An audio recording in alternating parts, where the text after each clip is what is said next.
滴敲打着窗口，带着黑夜撕开我伤口。你的模样在记忆中停留，不曾模糊，却牵不到你温暖的手。带着伤痛在雨中行走，徘徊在午夜的街头。暮色深处，你向我挥挥手，留下一抹微笑，不再回头。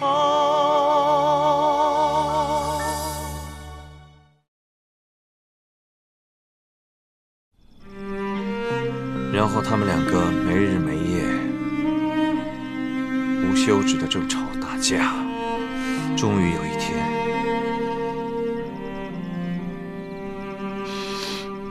在那个电闪雷鸣的晚上，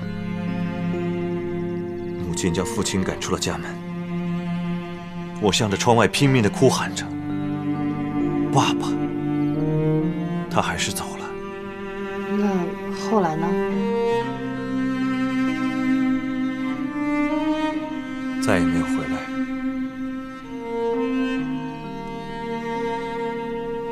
父亲的样子越来越模糊，梦里已经看不清他的长相了。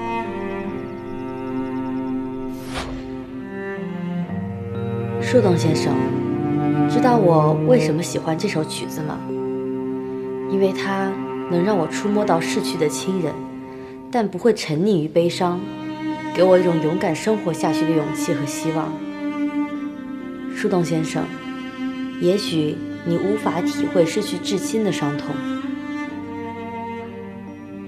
我能。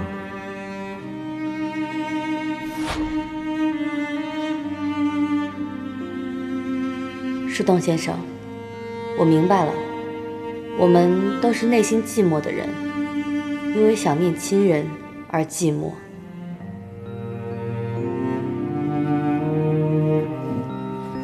走吧。啊，去哪儿啊？带你去个地方。喂，等等，等等。走了，走了，走了，走了。穿鞋。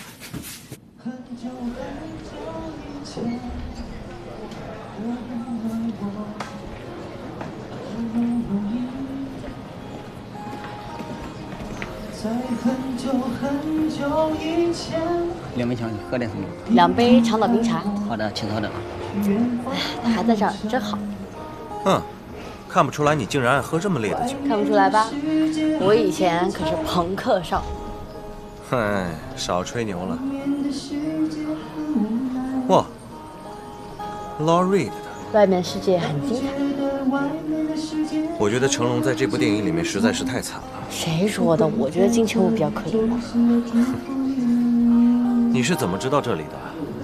我之前带团的时候呢，来过这儿。我特别喜欢这儿的歌手，他能把这首歌唱得特别深入人心。确实不错，我也挺喜欢的。我觉得应该把咱们这个地方呢放到我们的那个攻略里面，这样的话文艺青年应该会很喜欢的。要是我的话，我就不会这么做。为什么呀？因为最喜欢的地方应该像秘密一样把它守住，以免游人太多玷污了它的纯粹。我觉得你这想法是不对的。快乐嘛，是应该分享给别人。真幼稚，小气。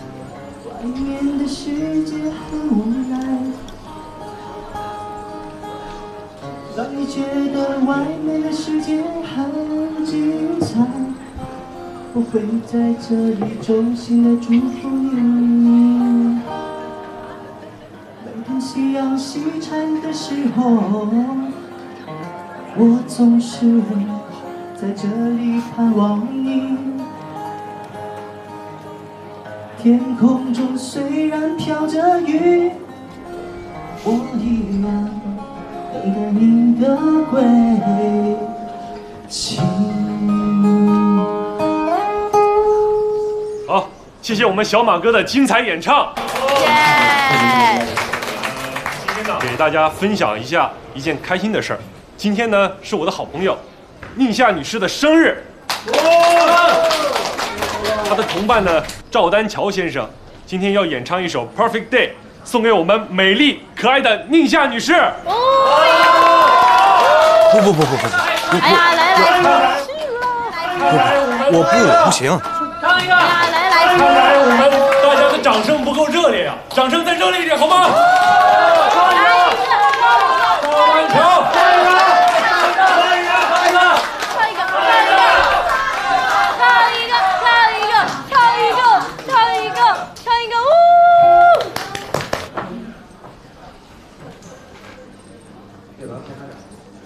，Such a perfect day, drink a sangria in the park, and then later, when it's getting dark, we go home.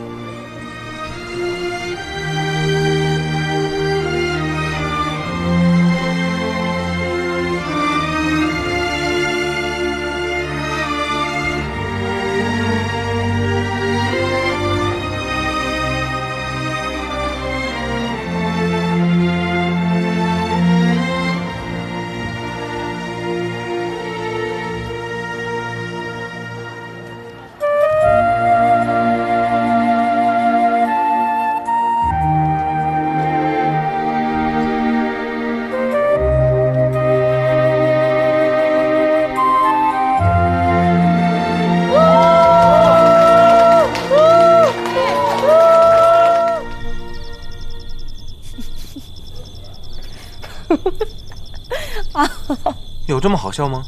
那可不，没想到不可一世的赵总居然是一个音痴。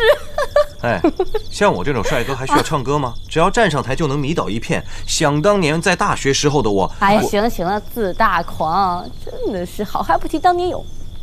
今天真的是你的生日，我要不说是我生日，你能上台啊？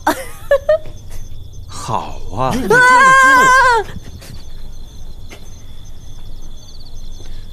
不管怎么样，谢谢你。不过没关系，反正今天的酒钱呢，你报销。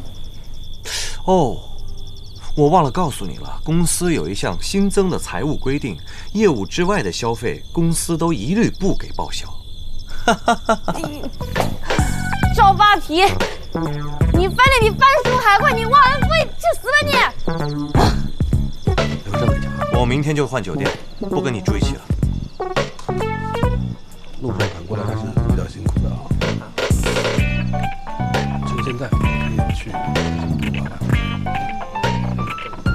对。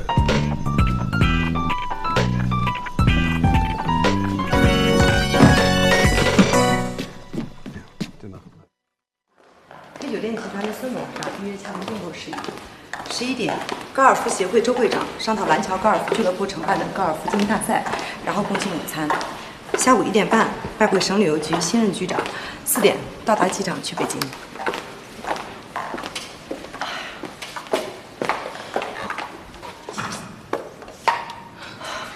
董事长，昨天晚上没休息好。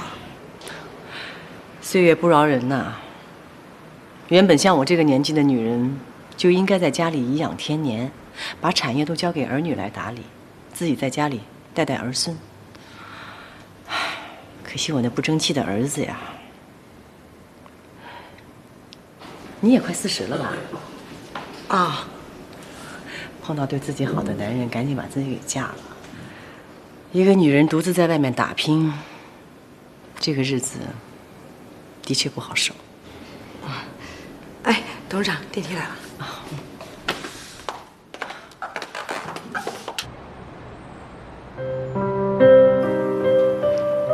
冯金瑶最近有什么动静？他还在打宁馨的主意，想挖他去爱德华新成立的品牌管理公司。他动心了？没有。珠宝秀暂时告一个段落了，宁馨也就不再负责相关事务，包括生活管家。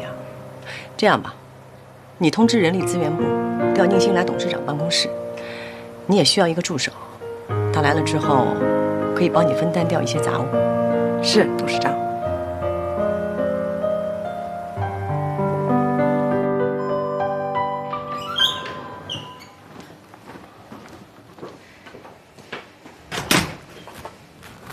先生早上好，这是您刚洗的衣服跟账单，麻烦您签收一下。好的，稍等。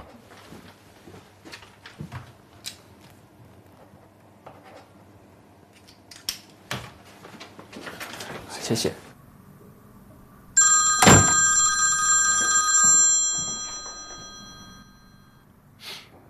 早上好，马总。是的，是的，我们下午去打球。哈，您太客气了，哈。好的，那我们就按照原计划进行吧。好的，谢谢，再见。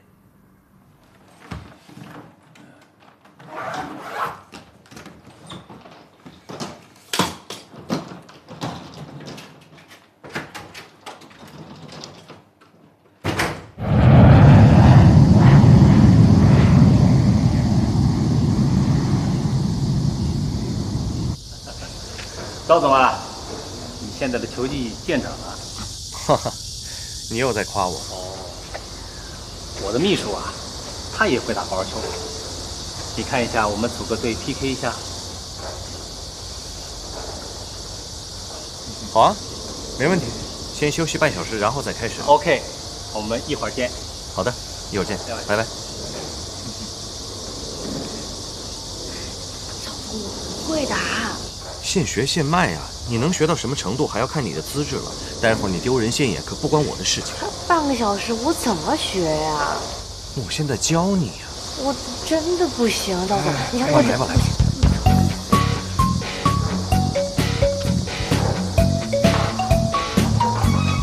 这是球垫，站上去。7号点。好，拿着站。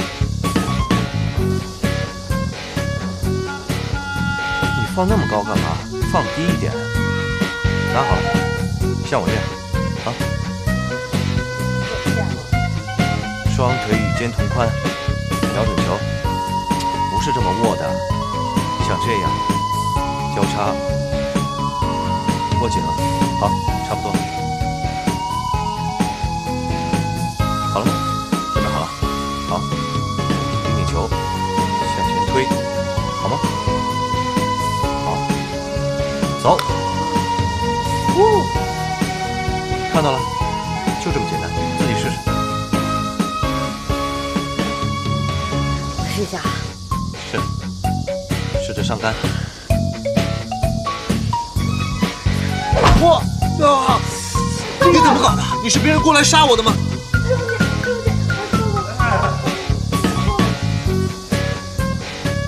别打了，真是笨。赵总，赵总。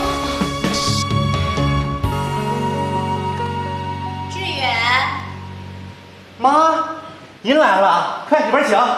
老婆，老婆，咱妈来了。妈，哎，妈，想死你了。快坐，快坐，快坐。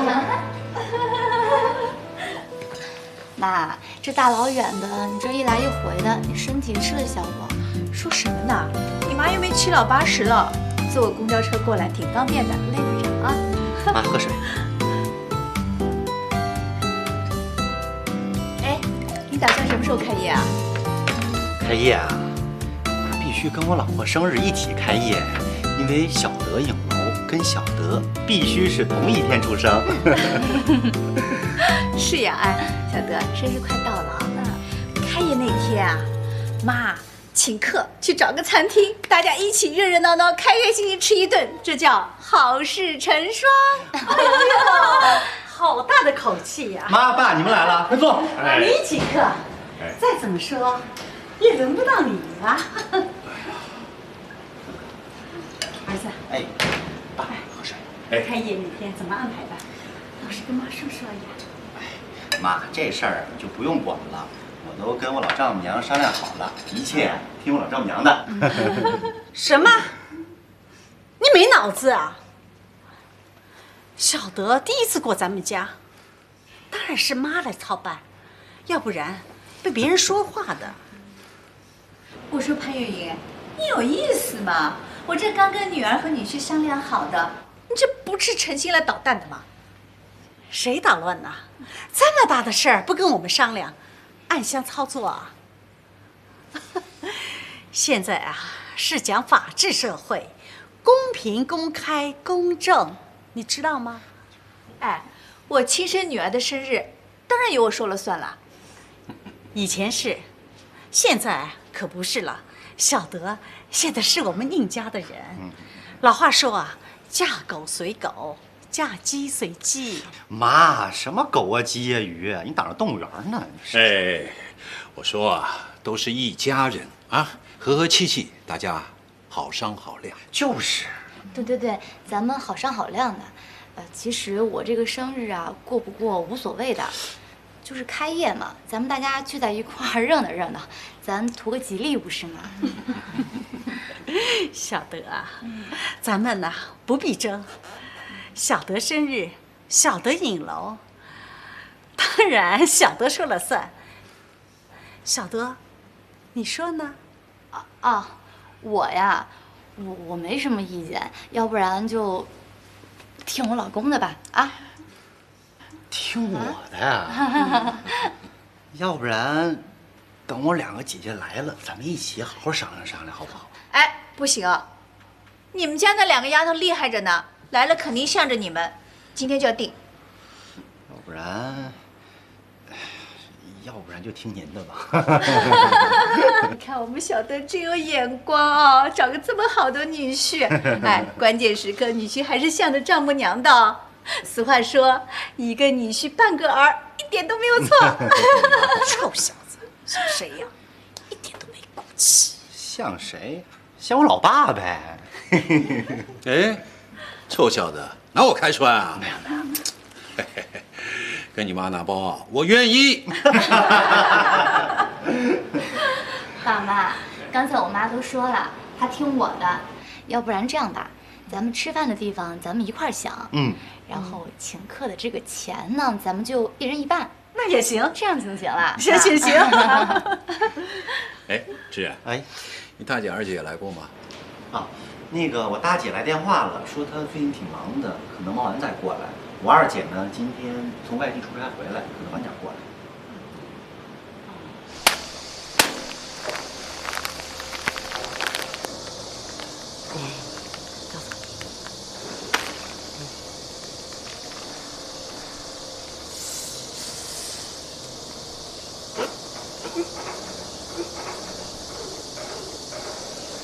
你还笑？赵总，你这样好像圣诞老人。圣诞老人？我要是圣诞老人的话，早就拿驯鹿撞死你了。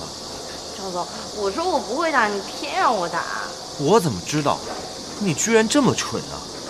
你是不是期待这一天很久了？我让你打球，没让你打我。赵总，我怎么能是这样的人呢？你别这么想。哎，不过现在不是挺好的吗？咱们又不用跟他们打了。把你招进公司这件事，就是我这辈子做的最后悔的事情。你们不是还活着吗？以后说不定还有更后悔的事儿。我活不了多久的，好心教你打球，却搬起石头砸了自己的脚。赵总，你说什么砸不砸脚的呀？哎呀，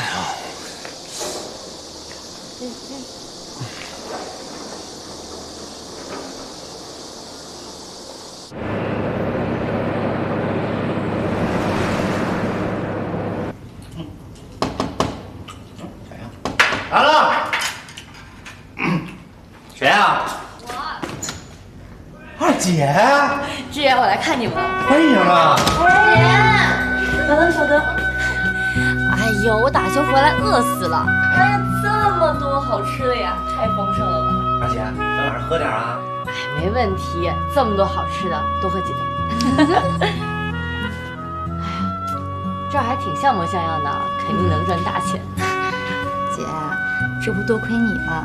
又出钱又出力的，要是没你的话，我估计我们这个影楼都不一定开得起来呢。哎，别这么说，还得靠你们自己。谢谢你。哎，又谁啊？大姐，今天怎么了？全来了。小夏，姐，怎么这么巧？多亏我多拿了1副碗筷，我掐指一算，我大姐就来。来，你这效率可真高，这么快就能。夫妻同心，其利断金呐。验一瓶啊。你别喝啊。好的，知道了。来，庆祝我们影楼第一天开业啊！干杯！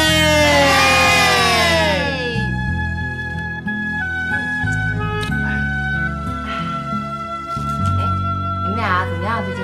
特别好。自从我俩搬来以后啊，我那俩妈是天天往这儿送菜啊。那天非逼着我吃羊肉，逼着我老婆吃甲鱼，我们俩正愁呢，不吃哪个他也得罪人呢。老天爷饿不死瞎家常，耗子哥来了，还带俩兄弟，全给吃干净了。吃完之后啊，那俩妈脸色都绿了，你知道为什么吗？她心疼啊。你俩多幸福呀，两边的爸妈都这么疼你。姐，你啥时候搬家里住啊？你搬家里住哦，咱妈也能分散她注意力呀。姐哪舍得回去呀？她现在可是住5星级大酒店的人。是吗？其实我最近在想着要不要搬回家住，因为公司把我的工作调动了，我现在帮董事长做事儿。你怎么样，小夏？最近？我今天跟赵总出差回来。你们两个出差？不会跟他说你网上的身份吧？没有。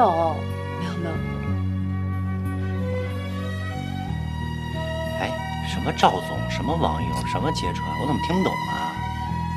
小孩别管大人事儿，快吃饭。来，吃饭，吃饭吧。来，吃。吃菜喽！哎呀，这菜看起来就很可口。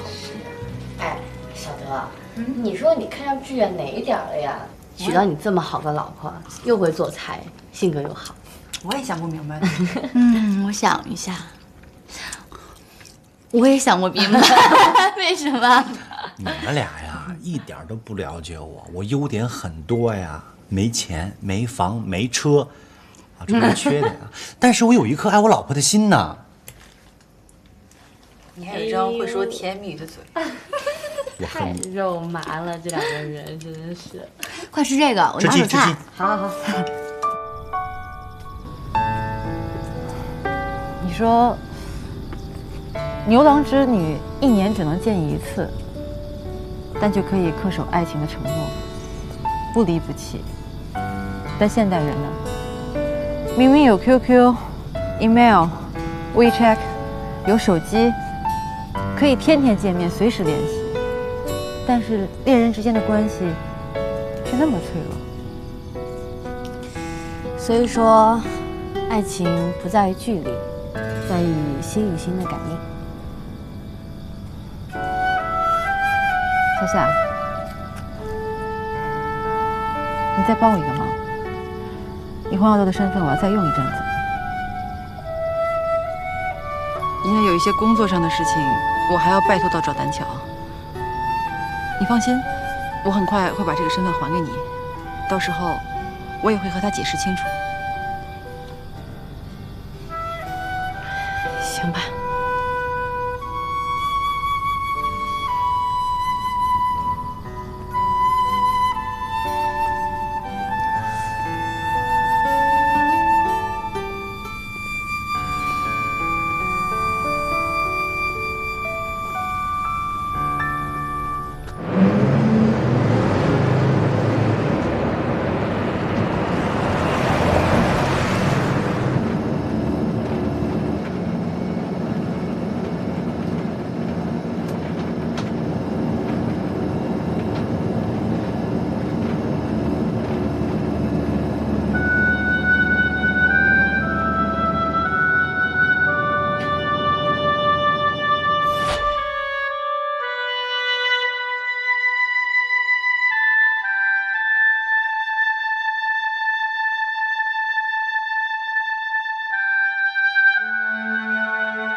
树洞先生，咱明天见吧。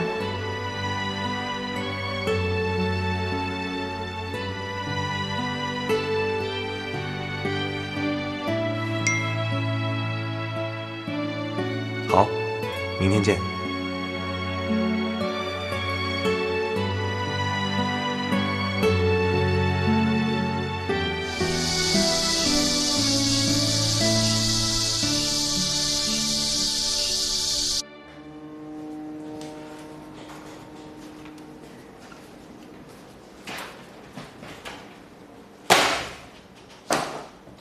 你们这都开心什么呀？啊！太让我失望了！我可是单凭我介绍才来你们这儿的。你们做了这么多次方案，没有一次是让我满意的。李小姐，您的要求呢实在太抽象了，不仅我们实施起来会有难度，而且效果也达不到您的预期设想呀。我花了那么多钱，不是来听你说这些的。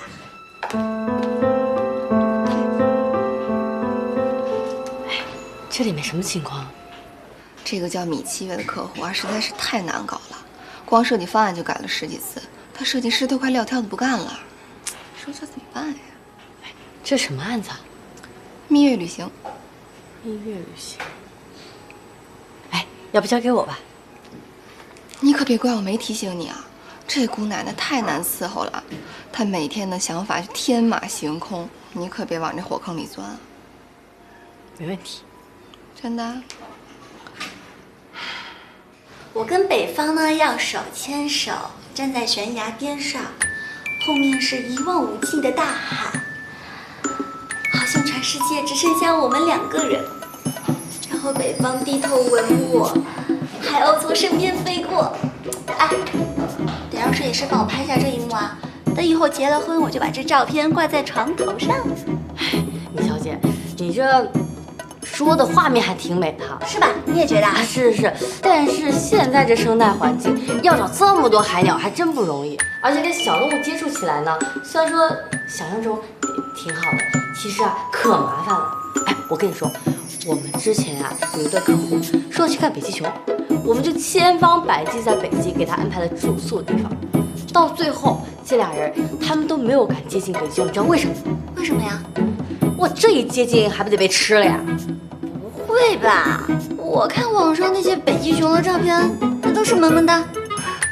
网上照片那可不都萌萌哒吗？但是真实时候真的不是这样的。哎，我跟你说，我们还有一个客户说要找那个吴宇森电影的感觉，我们就给他在旅游的地方找了一个厂房，改了一酒店，他们不满意啊，说要那个什么，就是一堆鸽子从背后哗着飞起来的感觉，我们就给他找了一个广场，到最后一张照片没拍上，你知道为什么吗？为什么呀？这姑娘打鸽子屎都来不及呢。你到底想说什么？李小姐，您接受后期嘛，P得跟真的一模一样。不接受，我花那么多钱，你姐鸟都给我弄不来。其实鸟呢也不是找不到，但鸟跟人不一样啊，这不听使唤呀。那不就是啦？你也知道你是人，他们是鸟，他们还能不听你的？这说的，那这样吧，我们尽量给你安排哈。但是现在时间紧急，怕跟想象中不一样，没有那么完美。哎呀，行了，你就别啰嗦，你就去找吧。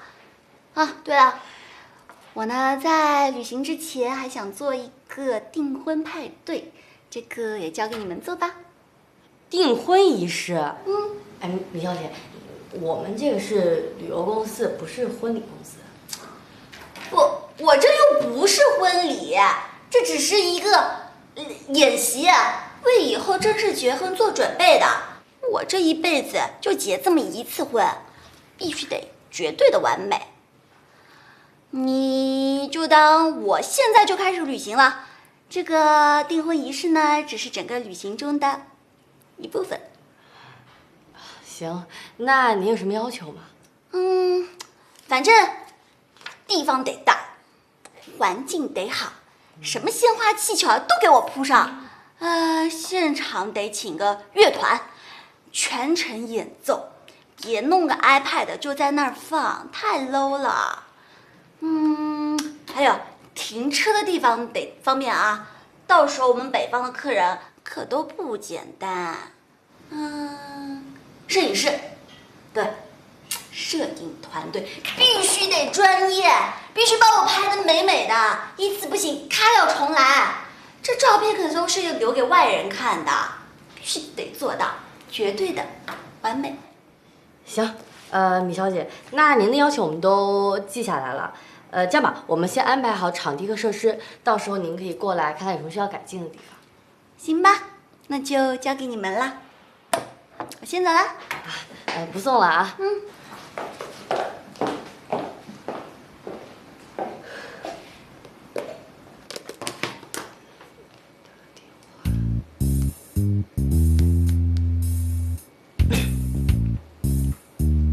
哎，喂，蚊子啊，哎，我们这儿有一个那个蜜月旅行跟拍啊，可我不差钱儿。我跟你说这不会是米七月吧？当时我帮他拍写真，真烦死我了，这活我接不了了。哦，行行行啊，谢谢啊。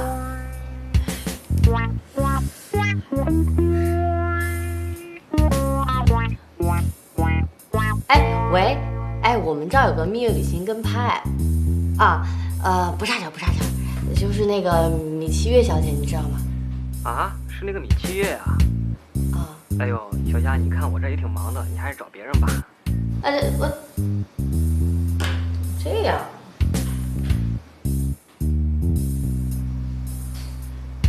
喂，哎，那个我们这儿有一个蜜月旅行跟拍，啊，对，就是那个米小姐，哎，是啊，不会是那个米七月吧？他们两口子太难对付了，小夏，我劝你也别接了。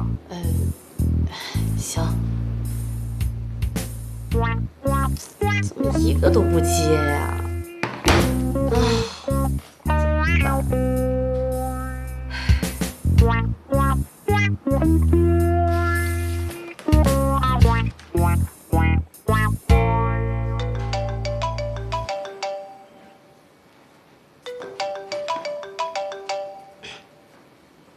喂，志远呐？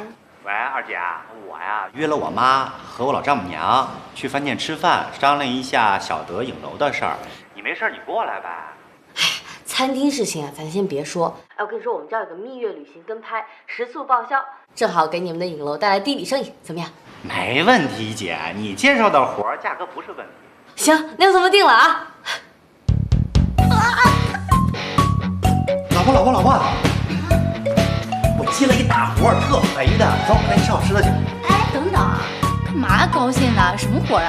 就是我姐给我找了一个照相的活儿，但是呢要出差几天，你现在不是不方便吗？你说我去不去啊？多肥的活？真的啊？对呀。好兆头啊！这样的话，咱们小德影楼就真的是开业大吉了呀！老公，你放心吧，陪爸妈挑选餐厅这件事情就交给我，完全没问题。走，带你上我吃的去。啊，行，快。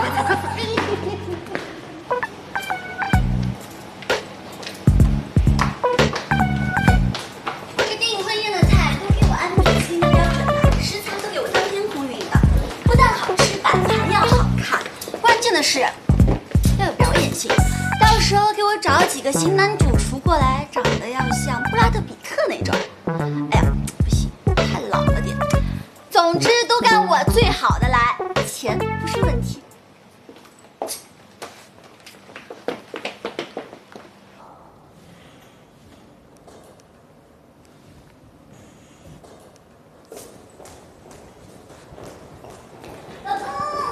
哎，你来了，李小姐。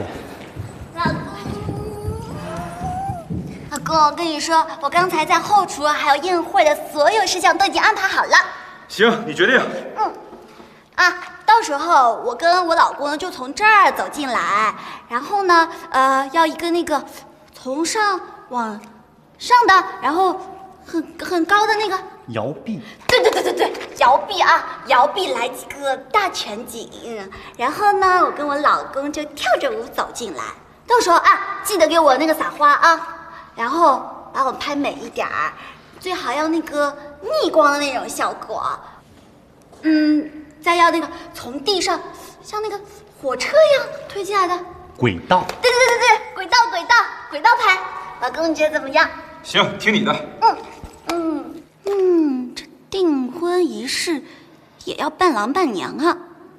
这个简单，你有好姐妹就可以啊。这一时半会儿的上哪找啊？一看就没朋友。夏夏，你结婚了没啊？没有啊，单身。夏夏，那就你做我的伴娘吧。我这样不好吧？得是好朋友才行啊。这有什么不好的呀？你又没有男朋友，又没有结婚。再说了，我是你的客户，你为我服务是应该的，对不对？再说我到时候你站一天，我给你1个月的工资好了。真的？那可以。好，就这么愉快的决定了。小夏，你到时候呢就打扮的美美的，站在那里帮我招呼客人，说不定还能被谁看上，我还能促成一段美好的姻缘的。就这么办了。至于伴郎嘛，快，这个伴郎的人选我早就想好了，礼服都准备好了，就让马虎做我的伴郎。哎，等一下，这个马虎是一只狗啊？人谁能穿你这衣服啊？马虎是我最亲密的朋友，他是我的宠物。不，这个不合适吧？你让人宁小姐怎么想？这有什么不合适的呀？马虎是我最亲密的朋友，而且他是我从小一起带大的，我就是要让他做我的伴郎。再说了，我亲戚朋友怎么看我？狗怎么了呀？有时候人还不如狗呢。反正我就是要马虎做我的伴郎。行，你马虎前马虎后的啊，那你跟狗过一辈子吧。你给我站住！哎，米小姐，别着急，我去追啊。看一下。米小姐，你让狗当伴郎，你太有才了。你有才呀！哎，米小姐，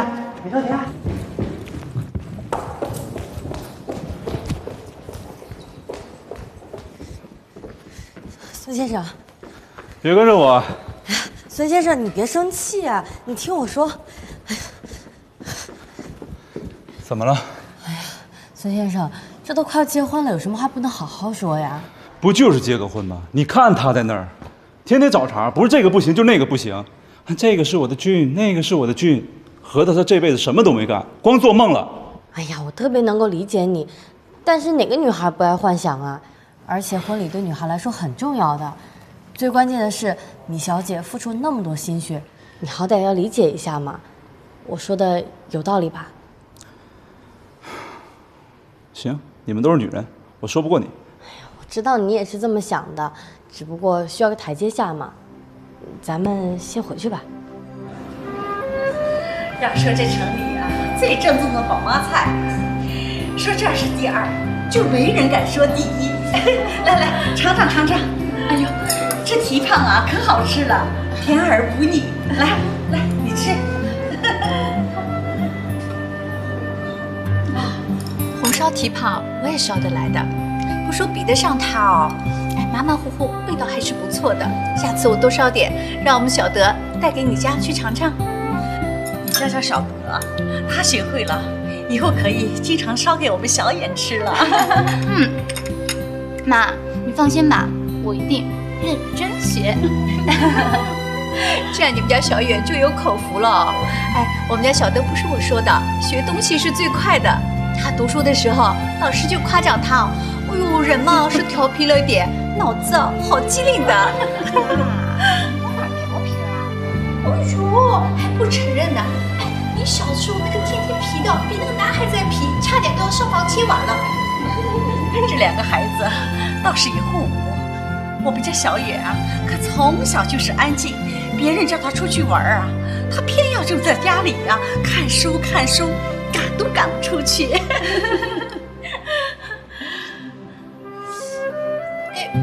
我觉得这家餐厅好像也蛮一般的哦。你看这菜也没有什么太特别的名堂，家里都说得出来的，还大老远跑到这里来吃。现在年轻人啊，都喜欢那个创意菜，是吗？哎呦，什么创意菜啊？一中一西，不伦不类。洋泾浜，我觉得还是传统的菜好吃，合胃口。这个个人就太保守了，还一成不变的守旧。老潘啊，我看呀，你应该多跟时代的脚步啦。什么？我跟不上形势。我看书、看电视、看报纸，这是我每天的必修课。看电视啊？哦呦，每天在家抱着电视看，当心看出那个白痴病的。你会上网吗？会微信吗？要与时俱进。谁白痴病了？我每天还跳广场舞呢，蹦擦擦，锻炼身体呢。你们家老宁啊，真的是放心哦，还跳广场舞，跳广场舞的老头子可多了。你和我说什么？我去勾引老头子吗？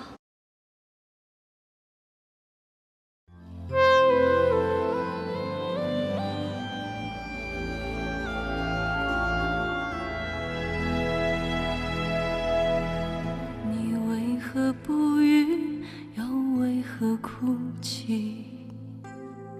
是否那忧伤的旋律勾起你的回忆？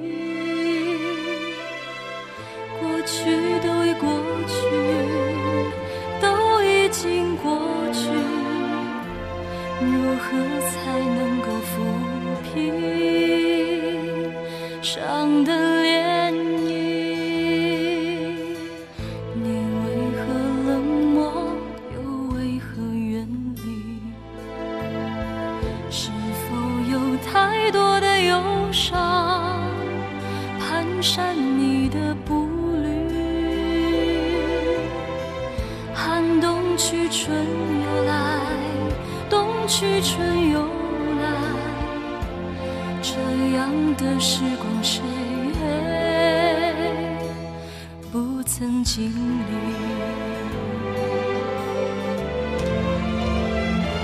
记